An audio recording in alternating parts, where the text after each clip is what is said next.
एक छोटे से गांव में जहां हर सुबह सूरज मकई के खेतों पर सुनहरी किरणें बिखेरता था, वहां रहीमदाद नामी एक बूढ़ा किसान रहता था।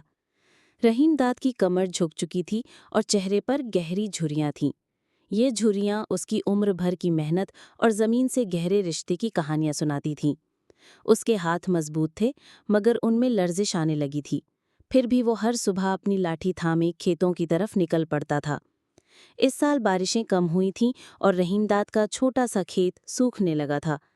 फसलें मुरझा रही थीं और गांव के दूसरे किसान भी मायूस हो चुके थे।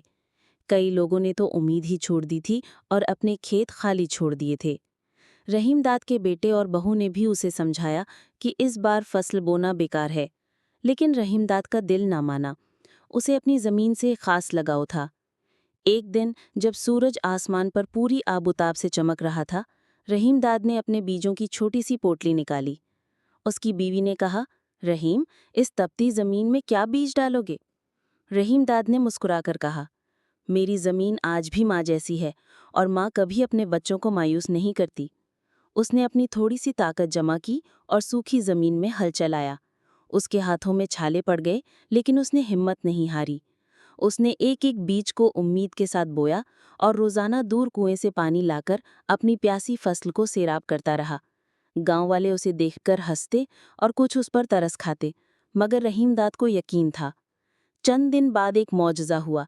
आसमान पर काले बादल छा गए और मूसलाधार बारिश शुरू हो गई। रहीमदाद का खेत, जो सूखा पड़ा था, अब लहलहाने लगा। बीजों से नन्हे नन्हे पौधे निकल आए और देखते ही देखते सारा खेत हरा भरा हो गया। रहीमदाद के चेहरे पर एक फातिहाना मुस्कुराहट थी। उसकी मेहनत और उम्मीद ने रंग दिखाया। गांव वाले हैरान रह गए और उन्हें अपनी गलती का एहसास हुआ। रहीमदाद ने उन्हें बताया कि उम्मीद का बीज कभी ज़ाया नहीं होता। उसकी कहानी गांव में फैल गई और लोग उसे उम्मीद का किसान कहने लगे।